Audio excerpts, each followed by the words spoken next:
Looks like he will be keeping, and it goes to Ricky. Oh, And Ricky is not. Draws a couple extra cards. He'll be going down to 6. yeah, mulliganing, especially game one against Jund, very difficult because they have Thoughtseize, Inquisition, Kozilek, Hymn to Torok. They have a number of ways to put pressure on your hand. So tough spot for Ricky here on the draw game one and now having to mulligan. Yeah, a lot of times when we saw this Jund deck play out, we saw it last round in the top 8. We actually saw it in round 8, and we saw it in round 9. It actually took down a Stoneblade deck. Jund really is still a deck that operates on the principle of card of 1 for 1, trading a card for another card. Ricky will be down a card here. That's going to put him at a significant disadvantage in this matchup. Well, he's still a tempo deck. So Rug Delver is all about tempo. It's about really cycling through its deck, gaining this velocity, so it can keep seeing the cards it needs to see to keep functioning. But yeah, being down a card, particularly just against Jund, really because of the pressure that they can put on your hand, that's where we could see an issue. But again, Ricky could still get a draw of turn 1 Delver, which is sometimes good enough. Delver plus stays can sometimes be good enough, particularly against a deck like Jund. Not to mention Nimble Mongoose, another card that can be very good against Jund. So let's see if Ricky's 6-card hand is a suitable replacement. Yeah, of note, unlike Shahar, Ricky does not have the true name Nemesis in the main deck. We saw Shahar playing 1 in the main there. He is just on your typical 12 creatures, the 4 Mongoose, the 4 Delver, and the 4 Tarmogoyf. So it looks like Ricky does have land to work with. So I'm not sure if he's debating if he wants to keep or not, but it looks like, yeah, he is going to keep. And now Cory's going to lead with a Verdant Yeah. Catacombs and a main phase sack of the Verdant Yeah, we Catacombs. are underway. Cory with the main phase Verdant Catacombs. Could be a Deathrite Shaman, could be one of his many 1-mana disruption spells. We will see what he goes for here. It's a little bit of a balance. He wants to make sure he does not get too many non-basics in this matchup. Yeah, could be playing around Stifle. We've seen him do that as well several times against Shahar, in both in the Swiss and in the top 8. So very wisely making sure that he sacrifices when Ricky doesn't have blue mana available so that he doesn't lose his land to Stifle. All right, Fetchland is there, presents, and it looks like with the green mana, it looks like we're going to be seeing Deathrite Shaman on turn 1. And there's the culprit. Once again, the Fetchland into Deathrite Shaman. That very powerful draw from Jund on the play. Yeah, one of the reasons people really the reason Jund became popular again, Deathrite Shaman, just such a force in Legacy. All right, well, Ricky with his own signature 1-drop. That's going to be Delver of Secrets, which he plays off of Volcanic Island. But he has no removal spell for the Deathrite here. And we see a draw of Hymn to Turok, turn 2 for Cory Teran. Wow, so Hymn to Torok there, again, with Ricky mulliganing to 6. Let's see if Cory's just going to cast Hymn to Torok here, playing around the days. All right, we see the black. We see the land removed from the graveyard with Deathrite Shaman. It looks like it will be Hymn to Turok. A green is up, so it will be Daze Proof. Ricky with 5 cards in hand, about to lose 2 of them. So this is the situation where, you mulligan to 6, and now you're facing down a Hymn to Torok. You're going to have to discard 2 cards at random. So Cory has to roll a 5. That's going to be the first card. That's one of the land. Let's see how much of a big deal that is, because Rug Delver only plays 18 lands. So wow, 2 lands it's there. 2 land. Is that the last 2 lands that Ricky had in his hand? I have to imagine there's a good chance, given the fact that Rug does not play him very many. Well, it looks like Ricky actually kept a hand with a lot of lands in it. Those were all his colored lands. Looks like his remaining lands are wastelands. As you see, Cory is definitely playing around that. He has a basic swamp and a basic forest in play, so he will be wasteland proof for the time being. Yeah, so Ricky missed the Delver trigger, so likely that is the Misty Rainforest is probably the card he drew for the turn. Let's see what his play is this turn. Could it be a Tarmogoyf? Tarmogoyf could help him kind of get a little more pressure on the board here. Well, you see with that main phase sack, you expect Ricky to play a 2-mana spell. If he has a fetch land, he can keep it uncracked, and with Delver of Secrets, kind of check one of his draws for a Scry 1. I would expect him to tap out here, and Oh, it looks like it might be a Nimble Mongoose is one of the options he has available to him.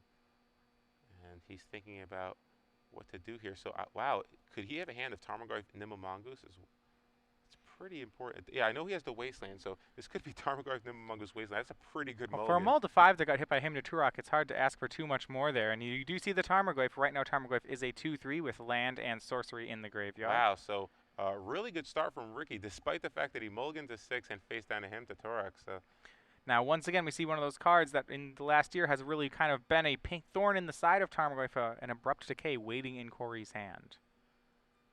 And there are plenty of lands in Ricky's graveyard now because of the Hymn to Torok. So Deathrite Shaman's going to be able to activate for mana for a couple more turns here. Let's see if we see the signature card and Bloodbraid Elf come down. I don't know if he has it in his hand, He's or going are to we just go. going to see a removal spell here? Looks like he's going to start on the removal spell. It's going to be Oh, Tarmogoyf of his own. Remember, he does still have the Abrupt Decay. Though it's not necessarily, he doesn't have to be in any rush, I'd say, to remove yeah. it. It is uncounterable. I don't see a reason to cast Abrupt Decay just yet. If Delver flips, you're gaining more information anyway, and again, it's uncounterable, so why not get information?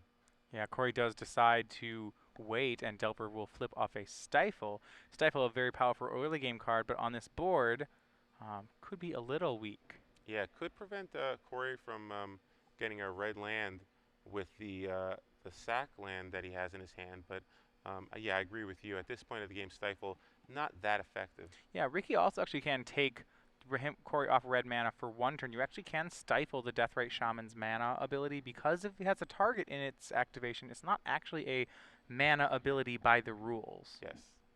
So there is that Nimble Mongoose that Ricky did have in his hand. Now he has Wasteland Stifle left. We know Cory does have an Abrupt Decay, so he can cast Abrupt Decay on the Tarmogoyf. Yeah, Wasteland will we target the Bayou here, and that'll just have to hit the graveyard for Cory. He's back down to just 2 lands. So he doesn't want to use the Maelstrom Pulse on the Tarmogoyf, obviously, because that would destroy his own Tarmogoyf. So he's going to go after the Tarmogoyf with Abrupt Decay, and I'd be surprised if he doesn't just cast Maelstrom Pulse on the Delver of Secrets.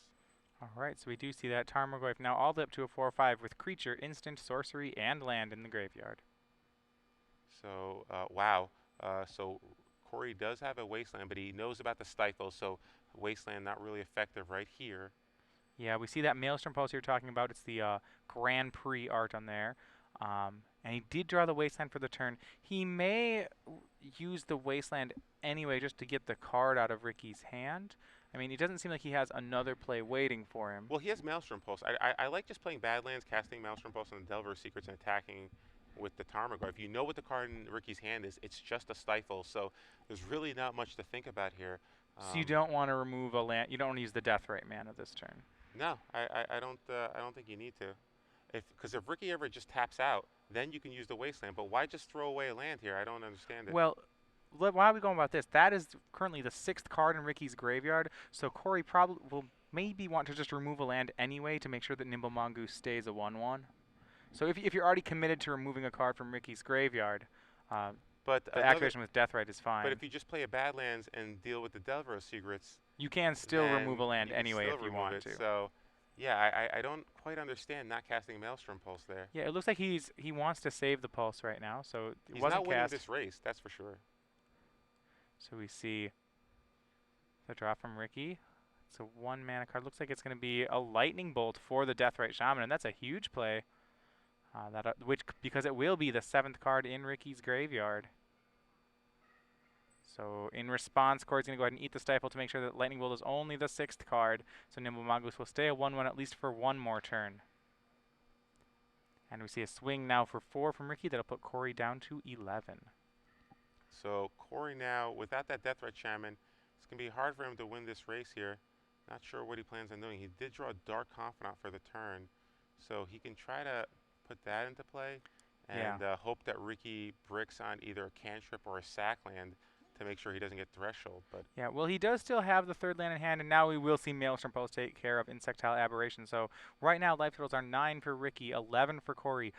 Ricky with a 3/3 hexproof, Cory with a 4/5 Tarmogoyf. yeah, so still good shape for Cory. Tarmogoyf can eventually block if he needs to, but Ricky is currently losing the race now because of that Maelstrom Pulse. Yeah, Cory is at 8, so he has a 3-turn clock. Ricky's at 9, that's also a 3-turn clock. However, Cory's going to be the first attack, so it is a 1-turn difference. But then again, Rug plays a lot of cards like Lightning Bolt that really can turn around a race when it's only 1 turn off. Yeah, but good news for Cory, he did draw a Wasteland, so I think he should have Wastelanded first. You play the Wasteland, take out that Volcanic Island, and shut off any of those burn spells you mentioned.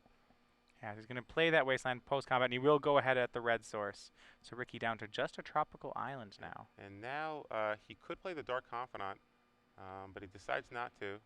Yeah, it looks like he doesn't want to risk turning that race around. Right now, he would, if the race continues as planned, he would win the game at 4 life. The Dark Confidant, I suppose, could deal 4 damage over 2 turns. Yeah, the problem with that plan, though, is if Cory does just play the Dark Confidant, the worst card he could flip is a Bloodbraid Elf, but then he just attacks with both creatures. Cory's forced to block Right. the Tarmogoyf anyway. All right, a swing from Cory puts Ricky down to 1. Land from Cory Teran. So 7 and 1 are life totals. Can Ricky draw out of this? Looks like he drew a Nimble Mongoose here, so he could attack with the Nimble Mongoose and play another one here. Yeah, remember he can't actually fetch for anything. He has drawn a Force of Will since then, so that's going to be a pretty dead card. He can never actually cast it because he's at 1 life. And as you said, Nimble Mongoose, the draw for the turn. So he could just pass here, and now he has a way to double block Tarmogoyf. Let's see if Cory's able to draw something. At this point, now Cory has to play the Dark Confidant. So something he could have played several turns ago, he's now basically in a position where he has to play it now. Because he can't just keep sitting here and allowing Ricky to draw out of this. Yeah, he's going to go ahead and do that. He is giving Ricky some extra turns. If he plays the Dark Confidant there, he can actually just swing the Confidant and Tarmogoyf next turn and basically trade a Confidant for a Nimble Mongoose if he's worried about the flip. I think he's being a little too conservative here. Ricky doesn't have any red mana, and you're basically another fetch land. You're basically giving Ricky just way too much time. Here's a Brainstorm, and yeah, Ricky could find something here. We see a Wasteland, a Scalding Tarn, and a Stifle drawn. Now, the Scalding Tarn not really a card here. Remember, Ricky can't crack a fetch. Yeah, so Rug Delver doesn't really have a way to deal with a Tarmogoyf once it's in play, but he can draw Fire Ice. So he could tap the Tarmogoyf and then attack with both Nimble Mongooses, bringing Cory down to 1.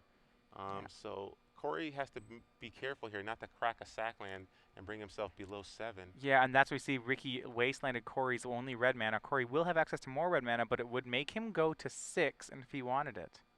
And both players just trading draws. Cory drawing land after land. Ricky drawing those cards he put back off Wasteland, off Brainstorm. The Brainstorm, basically, he locked himself because he has no ways to shuffle in his deck when he's only at 1 life. Yeah, so let's see here. Ricky does have a Stifle in his hand. He's debating whether or not he should use the Stifle on the sack land. One option for Ricky is to use it on activation of Liliana the Veil, if that is something that Cory has. Yeah, well, this is a fetch land crack here. We will see with what happens with Ricky's. Yeah, it doesn't matter. It was a punishing fire drawn by Cory. So Cory Teran takes the first game and is up a game in the semis here against Ricky Sidher. Yeah, so Ricky wasn't really able to get anything going. It looked good for him despite a mulligan to 6 and then him to Torok. He was able to get a couple of creatures into play, but eventually a timely Wasteland from Cory and a couple of removal spells put him back in the driver's seat, and he was able to close out that game. All right, so we are back in the booth here. We are in the top 4, which means in the middle of the round we are going to do a trivia once again. This time, though, it will be for 6 months of Star City Games Premium. So the rules are, we're going to ask you a question, and you have to tweet the correct answer to us with the hashtag SCGPremium on that tweet. At the end of the round, we will select any one of the correct tweets, and that person will receive 6 free months of Star City Games Premium. So, anyway, going back to trivia, we have a question ready for you. We are looking at the deck list. We've seen Cory Teran on camera a couple of times with his Jund deck list, playing against Shahar Shinar, now in the feature match against Ricky Sidher. We are looking for what card, which is a 1-of in the main deck. We're looking for what removal spell. It is a what black-green 3-mana removal spell is a 1-of in his main deck. So if you can get the correct answer for that, please tweet that answer at SCG Live with the hashtag SCGPremium. Yes, and again, speed doesn't matter, only accuracy. So take your time, think of the right answer. The deck lists are online if you don't know the answer to that, although it should be fairly obvious if you watch that game. Yes. It was cast early on in that game, so that is a hint. All right. But yeah, looking at the sideboards here, Ricky, again, I think he's much better prepared for Jund than Shahar was. He's got 3 copies of Submerge, 1 copy of Life from Loam, and 2 copies of True Name Nemesis. Those are 6 cards that could easily bring in swapping out 4 copies of Force of Will along with the 2 copies of Spell Pierce in his main deck. So all of a sudden, his deck becomes much more proactive and kind of fits that tempo theme that Rug Delver really wants to be in. Yeah, on Cory's side of the board, he does have some extra removal that he can use. We have seen in the past he has brought in cards like Diabolic Edict in the matchup. He has brought in Pyroblast to deal with some of the blue cards out of Ricky's deck. But he will have more things to deal with. Like we saw, you said a second True Name Nemesis in Ricky's deck will really put pressure on Cory to have a Pyroblast or one of those Edicts when it's cast. Yeah, I don't like again. I don't like him to Torek in this matchup, um, and I'm not also in love with Maelstrom Pulse either. It's a for a 3 mana removal spell. It's a little clunky in this matchup, so I can see boarding those out. Again, the Pyroblast is definitely good, along with the Diabolic Edict. So, and we've seen him bring in those 5 cards. We've also seen him bring in a Scavenging Ooze before. So, I wouldn't be surprised if those 6 cards are the only 6 cards that come in, and maybe he takes out the Hymn to Torek, maybe one Maelstrom Pulse and maybe a couple of copies of Dark Confidant. Maybe he cuts one of the Blood Raid Elves because, again, it's 4 mana, might be a lot, especially if you're on the draw and facing down Stifles and Wastelands. So, um, a lot of options here for Cory, but one card he definitely can't take out is Liliana the Veil. Yeah, Liliana the Veil is.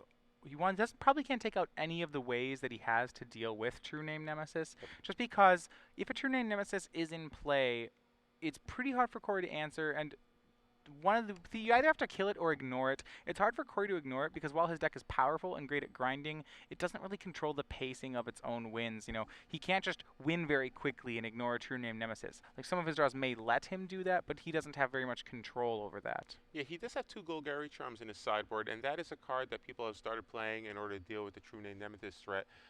However, he's playing against Rug Delver, which doesn't really have as many copies of True Name Nemesis as some other decks out there, and it doesn't really kill much else. You could get lucky and kill a Nimba Mongoose or maybe even a Delver of Secrets, but I haven't seen him cast it yet, although that is a card that Shahar was telling me after his top 8 loss that he said he was afraid of losing to, so it's certainly possible Cory might end up bringing in the Golgari Charms as well. Yeah, we did see in the past. So Cory, when he's sideboard in this matchup before, has kept in Bloodbraid Elves in the matchup. So I do think it's him to Truax. These traditionally been boarding out in the matchup. Yeah, and if he's bringing those Golgari Charms, then maybe it's likely he's just going to board out Dark Confidant. Dark Confidant, again, he didn't even end up casting it in the... although, no, I have seen him play it against Shahar, so I know he does keep in at least a couple of copies of Dark Confidant. Yeah, the damage that Dark Confidant does usually is still worth the spells he draws because he's a threat in addition to being a card draw. You know, it's rare that he will do more damage to you than he'll do to your opponent. Yeah, so both players are definitely going to have some interesting options available to them after sideboard. I think Ricky's deck is probably a little bit better positioned for the matchup than Cory. Cory, obviously, being Jund, he needs to have a lot more cards across a wider variety of deck. Rug Delver can generally be a little more streamlined. It has a lot of cards in its sideboard that can attack multiple different decks at the same time. Whereas Cory, you know, cards like Golgari Charm can be a little bit narrow. One Scavenging Ooze is a little bit random of a card to have in there. But again, I think both players, if I had to give the edge after board, I'd say Rug Delver has a slight edge just because Submerge can be so good in this matchup. Yeah, we're gonna see at least for game 2, this will be the most difficult game for Cory. It's the one game where where Ricky gets to be on the play. Remember though, because Cory's the 1 seed, even though he's in a field full of Delver, one of these Delvers, the Delver decks will not get to be on the play twice against him in any match.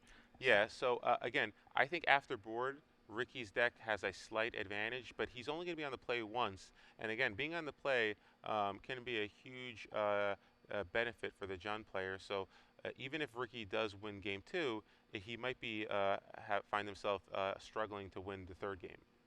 All right.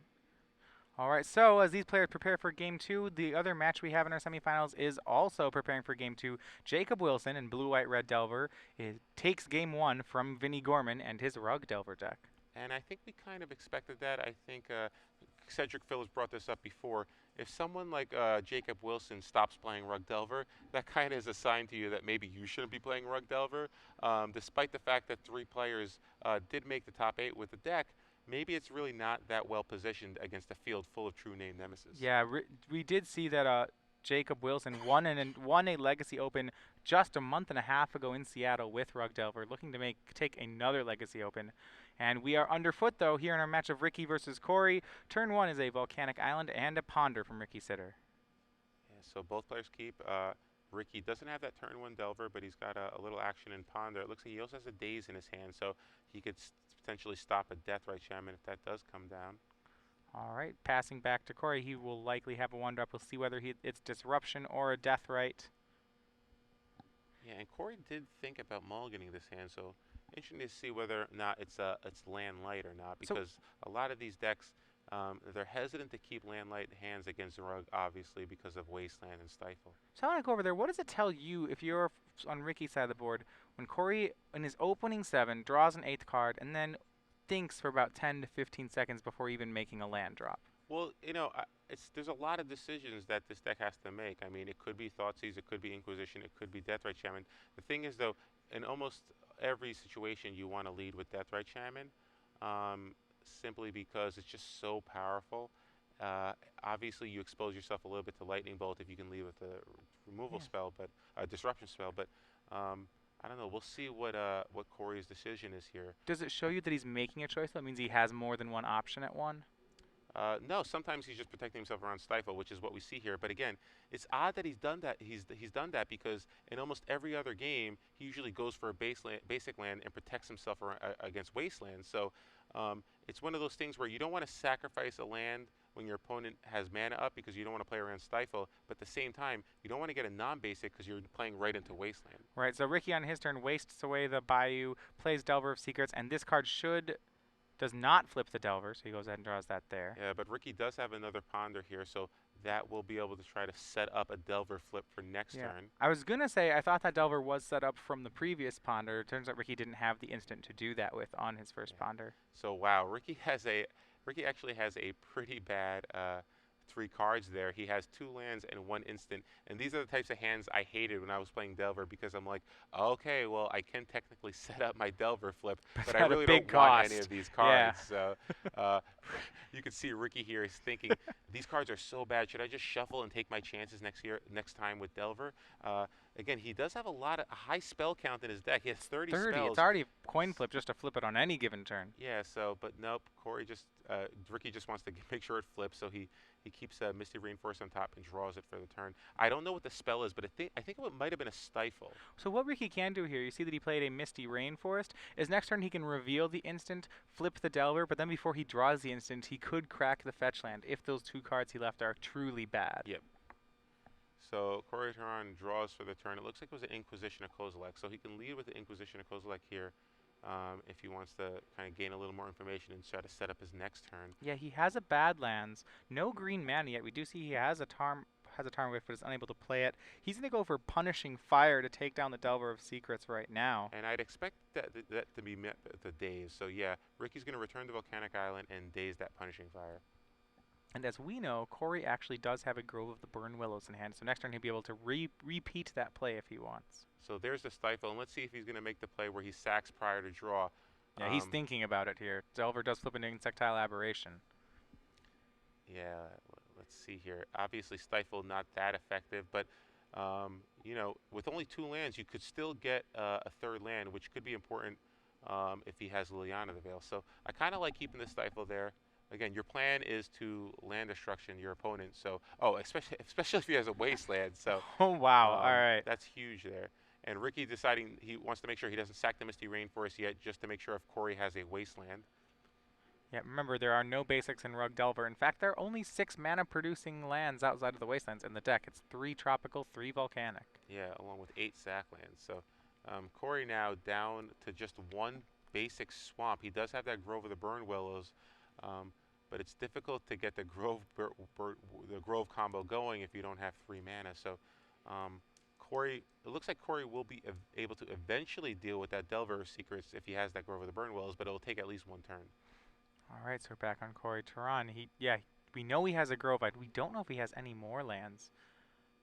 He does have at least 1. It's going to be Marsh Flats, but he knows that there's a Stifle waiting for him if he goes for it. Yeah. So he's in a tough spot here. I think he has to lead with the Grove of the Burn Willows and just get back that Punishing Fire. Yeah, well, he actually has he's shuffled a Pyroblast to the front of his hand, so he can just play Grove and Pyroblast away the Delver. Yeah, but I kind of like just playing Grove of the Burning Willows, casting Inquisition of Kozilek, and then getting Sure. you're at 15, so it's not like you're at 3. You don't need to waste a Pyroblast on a Delver of Secrets when you have a Punishing Fire in your graveyard. Yeah, well, he's going to go. I think he's going to weigh his options here. He's going to start with the Inquisition of Kozilek. He plays the Grove first, so he's playing around Days. He sees the hand. It is Volcanic Island, Vendilion Click, Fire Ice, and Stifle. So yeah, that's great there for Cory. He can take the Fire Ice because with with the Pyroblast in his hand, along with the Punishing Fire in his graveyard, I don't think he's too afraid of the Vendilion Click. So I think Punishing Fire is probably the card to take here, unless he really needs that sack land and he wants to just take the Stifle.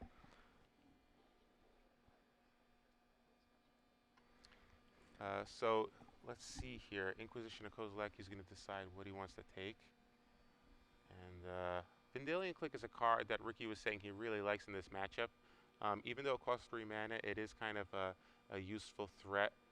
You can cast it at instant speed, and you could also cast it at the end of the turn if they play a Liliana of the Veil, and down tick it, you'll still be able to attack and kill the Liliana of the Veil. Yeah, so he's going to go ahead. He's going to point at the Fire Ice. So I think there might be a rule question as to whether or not you can take Fire Ice with an Inquisition of Kozilek. Yeah, when you do flip a split card, for example, to a Dark Confidant, you take damage equal to both halves put together. That much is true. But right now I think there's a rules question on whether or not on the legality of that. Yeah, so assuming you can take Fire Ice, I like the logic there because Stifle you can kind of play around eventually, and at the same time, if he has multiple lands in his hand, it doesn't really matter, but he wants to make sure that a card like Dark Confidant or Deathrite Shaman can live. So if he can take the Fire Ice, I like taking it here. Yeah, agreed. Vendilion Click doesn't seem to be too big of a problem. I mean, Cory has Punishing Fire, Grove of the Burn Willows set up. Vendilion Click is a 3/1. It's not actually its ability may be a threat to him, but the 3/1 body is not very relevant. Yeah, and this goes to show you how it's hard for Rug Delver to win without cards like Tarmogoyf or really Nimble Mongoose because all those cards are so easily answered. So it looks like the judge ruled that he could in fact take Fire Ice, but he decided against it and took the Stifle instead. So that goes to show me that the Marsh Flats in his hand is going to be important for him, and he wants to make sure that he can sacrifice it and get a land. Yeah, absolutely. So Ricky is going to go ahead here. He cracks his fetch land. We are at the end of Cory's turn. Yeah, so again, a really good draw here would be a Nimble Mongoose. He needs some other form of pressure, but it looks like he drew another Stifle. So that's actually a pretty good draw because Cory already handled one Stifle. He's never going to expect the second Stifle. Yeah, we already know that in Cory's game plan, he was not very keen on Ricky having a Stifle. Yeah, but again, I don't think it's that big of a concern. Again, he's going to get back to Punishing Fire here, and that will allow him, or we might see a Stifle activation. Yeah, you can stifle the Punishing Fire trigger here. And I think Cory would be very happy with that because then he could just play the Marsh Flats and then do the same thing next turn. Yeah, and he does actually have a dot. Yeah, he can play. Yeah, he can just do it again next turn. Yeah, just use all his mana. If Ricky does stifle it here and try to prevent the activation of returning Punishing Fire to your hand, then Cory's okay with that. Either way, though, Cory's in good shape here because Ricky doesn't have much action in his hand, and that Delver's Secrets is pretty easily answerable here. Yeah, so there's a little bit of a dance that has to go on here. Cory needs to be sure that the Punishing Fire never ends up in his hand when Ricky has enough mana to Vendilion Click it out of his hand. And Ricky's stifling the trigger on being able to get back Punishing Fire. That's what's going on here. So before Cory has the option to pay for it or not, it is a trigger. So Cory would still actually have a red mana here. Mm-hmm. And I think they're going over with the judge just to be sure of how this works. So Cory, he does have a red mana. Say if he wanted to Pyroblast right now, that would be something he could do. Yeah, so, but again, it looks like he's moving it to the top, but really there's no reason to. If he just plays it safe, he can just untap and do the exact same thing next turn. You know what his hand is because he just cast a Stifle, so you know exactly what is in Ricky's hand. So if you should feel confident in just sacking that land, getting a Badlands or another red source, and then just bringing back the Punishing Fire and then killing the Delver now. Yeah, you'd hate to use the Pyroblast there and then get True Name Nemesis on the next turn. Yeah, well, you can't stop it because you're probably going to kill the you're probably going to just go after the Delver now because you know what's in Ricky's hand. You don't want to get that countered because at 11 life, you don't really want to take any more hits. Right. But either way, I think you don't want to expend a resource in Pyroblast if you don't have to. Exactly. Time is a resource that's not as important right now. You know, he can spend this extra mana here to just be more efficient with his cards. Yeah, so let's see if he's, yeah, he's going to activate Grow the Burn Wills. Ricky's going to gain a life, and he's going to use the red mana to bring back Punishing Fire. And let's see if he's just going to cast it this turn and deal with the Delver Secrets. He knows what's in Ricky's hand, so he knows it will resolve. And that's exactly what he does. So Delver Secrets dies to the Punishing Fire, and Cory's now going to pass the turn back to Ricky. Ricky is really desperate to find a threat here because we're almost at that turn 4, or the 4 mana for Cory, where Bloodbraid Elves starts showing up to the party. All It right, looks like so Ricky drew a Ponder, so he's got some action here. yeah, he can dig for what he needs in this matchup, though he is starting to get hurt under this lock of Punishing Fire, Grove of the Burnwills. Probably the most important card for him to find at this moment would be Wasteland. We see Submerge, Tropical Island, and one more off the Ponder. So that's not a bad Ponder. I mean, he can end up getting a Submerge out of it, and then he can dig a little bit more. He can draw the Brainstorm and then dig a little more, getting a Submerge. But he's only going to be able to dig one card deeper. So I'm not sure he can afford to keep these 3, given the fact that he really needs a threat here. He needs a threat.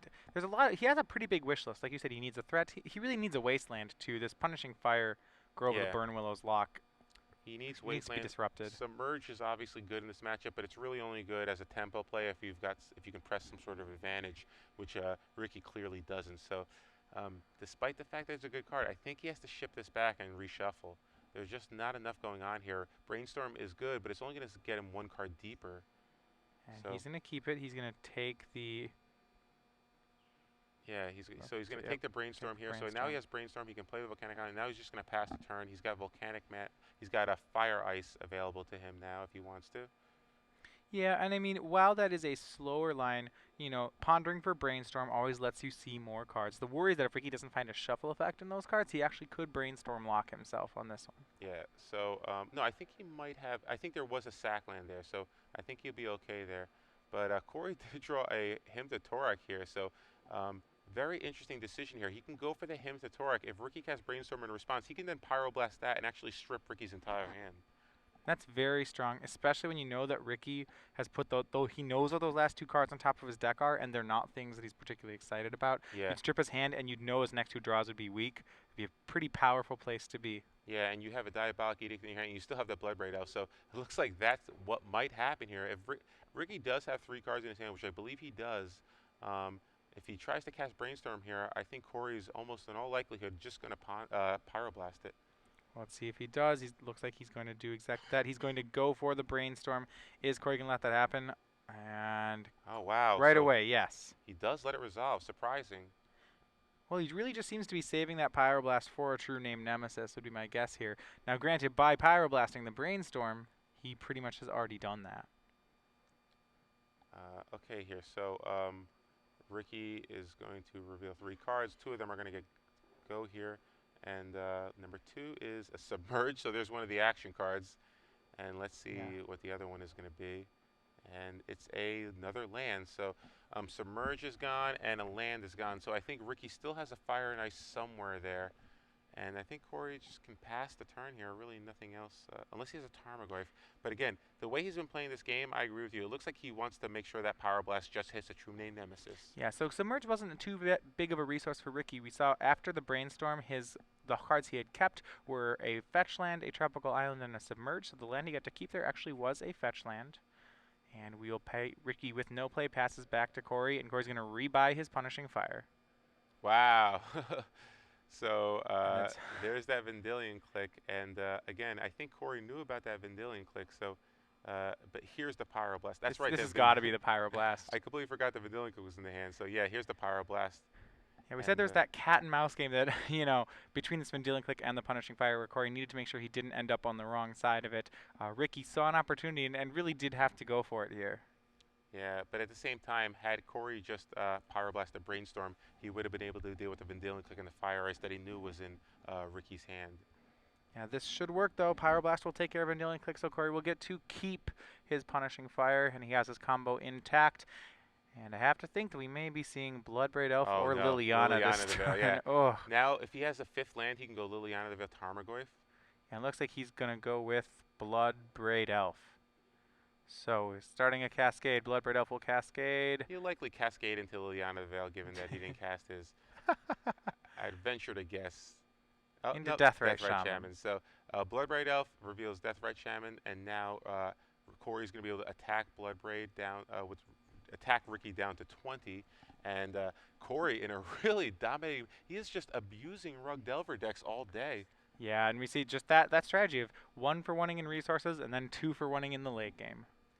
Yeah, so Ricky here really far behind. Even if he does draw a True Name Nemesis, Cory does have that Liliana the Veil, and he has plenty of mana to cast it and play around a Daze. So pretty dominating position here for Cory.